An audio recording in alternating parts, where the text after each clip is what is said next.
안녕하세요. 주식의 소리의 애솔입니다. 진짜 오랜 기다림 끝에 LG에너지솔루션의 수요예측 결과를 드디어 만날 수가 있었네요. 한마디로 경이롭다라고 표현할 수 있겠는데 소문 이미 다들 들으셨을 테니까요. 빨리 같이 살펴보도록 하겠습니다. 먼저 경쟁률은 무려 2000대 1을 넘겼네요. 유가증권 시장에 상장하는, 그러니까 코스피 시장에 상장하는 공모주 중에서 가장 높은 수준을 기록했습니다. 기관도 1988개 기관이나 참여했어요. 진짜 핫하다 못해서 완전 불구덩이였을 것 같은데요. 인기가 좀 좋았던 주요 대형 IPO들만 추려봤고요. 보시면 수요예측 경쟁률이 SKIET가 1882.88대 1로 지금까지 1위를 계속 고수하고 있었는데 LG에너지솔루션이 이번에 갈아치웠습니다. 참여 기관 수도 비교해서 보시면 가장 많아요. 그만큼 많은 기관들이 무조건 받아야 하는 종목 중에 하나로 생각을 한 것 같습니다. 제가 가장 옆에 기관 신청액은요. 기관별로 적어낸 가격이 다 다를 텐데 그 부분은 무시하고 그냥 단순 계산해서 적어뒀습니다. 총 기관들의 신청 수량 곱하기 공모가로 계산을 했어요. 그러면 LG에너지솔루션은 1경이 넘는 수치가 나오거든요. 이 경이라는 단위를요, 우리가 초등학교 공부할 때 뭐 일십, 백천만, 십만, 천만 이렇게 셀 때나 한번 접해봤지 실제로 이렇게 눈으로 본 적이 없는 것 같거든요. 진짜 뭔가 경이롭다는 말이 이 경 때문에 더 나오는 것 같아요. 아무튼 정확한 전체 신청 규모는 1경 5203조라고 합니다. 네, 다음에 신청 가격 분포표를 보시면요. 굉장히 심플해요.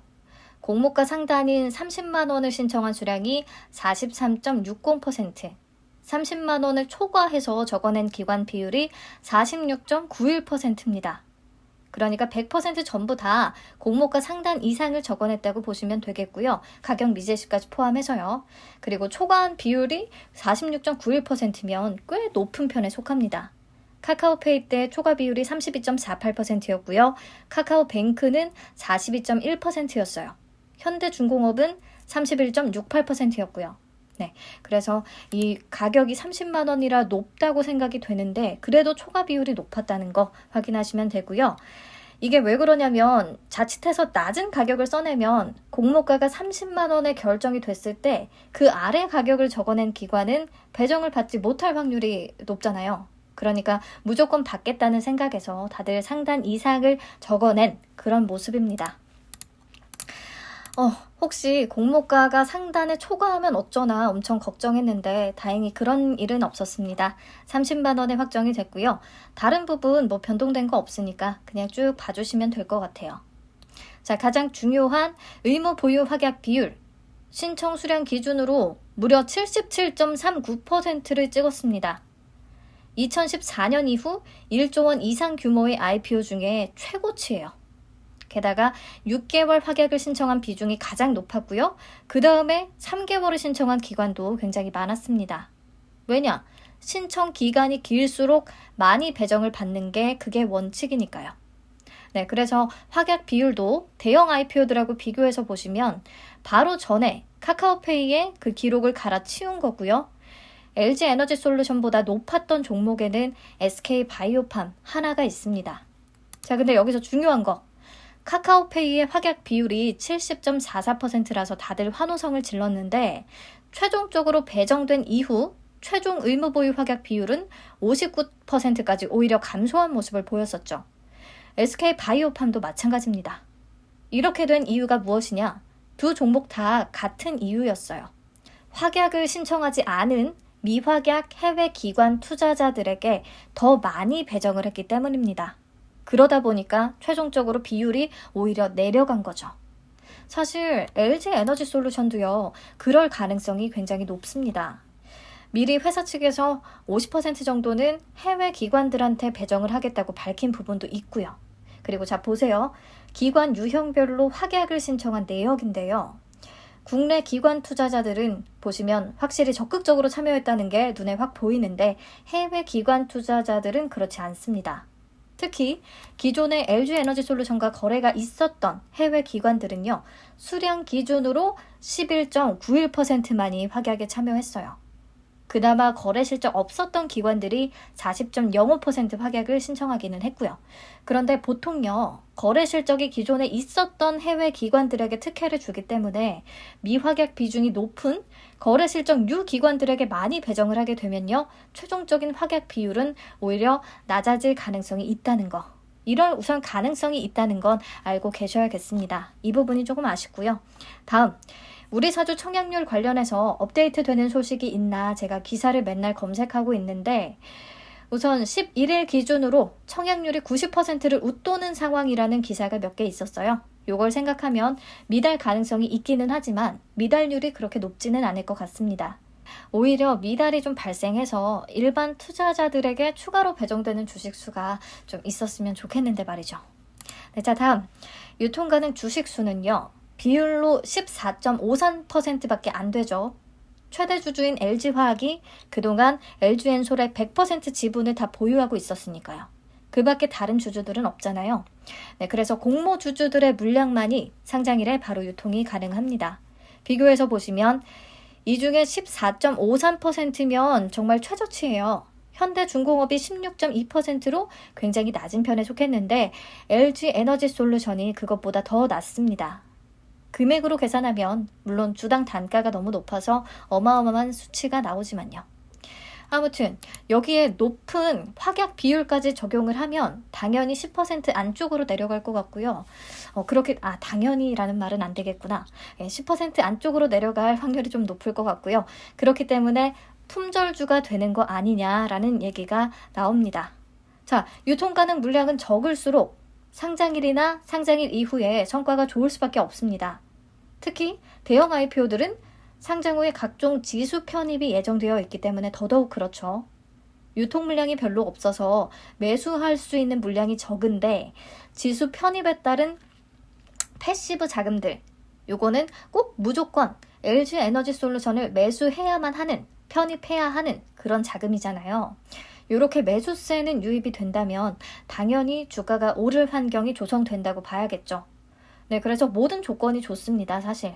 여기서 주가가 어디까지 오를 것인가, 요거는 다른 문제고요.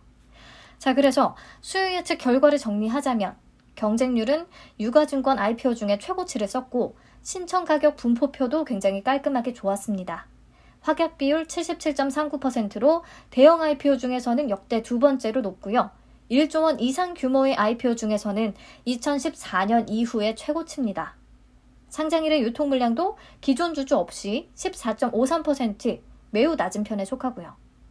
그러니까 이제 걱정은 수요 예측 결과가 아니라 몇 주를 받을 수 있느냐의 문제로 넘어가게 되죠. 이렇게 결과가 좋으니까 다들 영끌하려고 난리일 거 아니에요. 자, 그래서 배정 물량 다시 보시고 예상 경쟁률도 다시 한번 계산을 해보겠습니다. 이전부터 보여드렸던 건데요. 배정 주식수와 균등 물량 적어뒀고요. 가장 오른쪽 칸에는 각 증권사별로 최대 청약 건수를 적어놨습니다. 어느 증권사가 가장 유리한지, 증권사별로 얼마나 청약 건수가 유입될지, 요거는 진짜 예측 불가의 영역이고 괜히 얘기하면 머리만 혼란스러울 것 같아요. 러프하게 얘기를 해보자면 카카오페이와 카카오뱅크 때 총 180만 건 정도의 청약 건수가 유입이 됐으니까요. LG에너지솔루션에는 한 250만 건까지 잡아봤고요. 그러면 평균적으로 균등 배정은 한 2주 정도가 예상이 됩니다. 하지만 증권사별로 편차가 분명히 있을 거예요. 개인적으로 대신이나 신한, 하이투자증권이 균등에서는 조금 유리하지 않을까 싶고요. 경쟁률은 어느 정도 그래도 키 맞추기가 진행될 것이라고 생각합니다. 자, 넘어가서 예상 비례 경쟁률을 계산해 보자면요. 현재까지 SKIAT의 증거금이 최고치였거든요. 80.9조. LG에너지솔루션이 당연히 넘길 것 같고요. 분위기상 100조도 넘어갈 것 같아요. 100조를 기준으로 잡으면 비례 경쟁률이 125.49대 1로 계산이 되는데 120조까지 한번 잡아봐야 될 것 같습니다. 그러면 150.59대 1 정도로 계산이 되네요. 125대 1 기준으로 한 주를 받기 위해 필요한 증거금은 1,875만 원 정도인데요. 150대 1을 기준으로 하면 2,250만 원 정도가 필요합니다. 우선은 이 정도로 예측을 해두고 청약일의 경쟁률 보면서 다시 말씀드릴게요. 자, 그리고 아직 따상에 대한 개념이 제대로 안 잡히신 분들이 있는데요. 상장일의 시초가는 공모가의 90%에서 200% 사이에서 결정이 되거든요. 그러니까 최대치는 200%인 2배가 되는 거죠. 시초가가요. 그래서 이렇게 시초가가 2배에 형성되는 것을 더블이라고 표현을 한 거고, 거기서 또 플러스 30%까지 상한가를 기록해주면 그게 바로 따상입니다.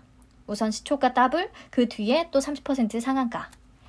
LG에너지솔루션의 경우에 공모가가 30만 원이니까요. 시초가가 더블이면 60만 원이고요. 따상이면 78만 원이 되는 거예요. 시초가가 더블일 때 시가총액이 약 140조 원이 되는 거고, 따상이면 183조 원이 되는 건데요. 오늘 CATL의 시가총액이 251조 정도로 마감이 됐어요. 여기다가 단순히 50% 할인율을 적용해보면 약 126조거든요. 시초가 더블에 조금 모자라는 수준인데 저는 더블까지는 가능성이 있지 않겠나, 가졌으면 좋겠다 하는 그냥 개인적인 바람이고요. 우선 증권사에서 제시하는 목표 시가총액들은 너무 크게 신경을 쓰지 마세요. 카카오페이 등등의 종목들 다 경험해 보셔서 아시겠지만 이론적으로 계산한 주가가 큰 의미를 갖지는 않습니다. 특히 이런 대형 IPO는 수급적 그런 지수 편입 이벤트들이 있기 때문에 더 그래요. 그래서 제가 지수 편입 이슈만 따로 다룬 영상을 얼마 전에 만들어서 업로드 했었거든요. 한 번씩 시청을 하시면 그래도 상장 후에 대응을 하실 때 기준을 잡는 데 조금이나마 도움이 되지 않을까 생각합니다. 위에 떠 있는 영상을 클릭해 주시면 될 것 같아요. 네, 마지막으로 청약 한도 체크하고 마무리할게요. 이번 청약은 한도를 걱정하시는 분들이 진짜 세상에서 제일 부럽네요. 그리고 청약 단위를 묻는 분들이 계셔서 같이 기재해 뒀으니까 참고하시면 되겠습니다. 증권사별 청약 단위가 또 다 다르거든요. 그래서 확인해 보셔야 돼요. 최소 청약 수량은 다 동일하게 10주입니다. 증거금 150만 원이 필요하고요. 네, 대신증권의 청약 한도도 보시고 청약 단위가 조금 더 촘촘하죠. 네, 그리고 신한금융투자는 온라인 수수료가 없다는 게 장점입니다. 미래에셋은 온라인으로 청약하면 모두 200% 한도까지 청약이 가능하시고요. 신영증권은 K옥션 경험하신 분들 아시겠지만 청약 단위가 100주 단위로 매우 촘촘합니다. 좋은 점은 내 청약 자금을 최대치 다 좀 활용을 할 수 있다는 부분이고요. 단점은 그만큼 단수주가 많이 발생하지 않는다는 거 알고 계시면 되겠습니다. 네, 하나투자증권, 하이투자증권 쭉 보시면 되겠고요. 마지막으로 언제까지 계좌를 개설해야 청약에 참여가 가능한지까지 다 포함해서 정리해둔 표니까 보시고 정리를 하시면 되겠습니다. 우리 모두 구정 전에 큰 선물을 하나 받을 수 있기를 바라며 제 영상을 시청하신 모든 분들에게 균등 배정의 운이 최대한 따르기를 바랄게요. 청약일의 증권사별 경쟁률과 청약 건수 현황은요, 제가 커뮤니티 글로 공유합니다. 커뮤니티 글을 어떻게 보는 거냐고 묻는 분들이 계셔서요. 제 채널에 방문을 하면 첫 화면에서 홈 옆에, 동영상 옆에, 재생 목록 옆에 커뮤니티라는 탭이 있습니다. 이 부분을 확인해 주시면 되겠습니다. 네, 오늘 우리 중요한 숙제 하나 마무리 잘 했으니까요. 이제부터는 청약 자금 준비, 마음의 준비, 계좌 준비 마무리 하시면서 주말 잘 보내시기 바랍니다. 시청해 주셔서 감사합니다.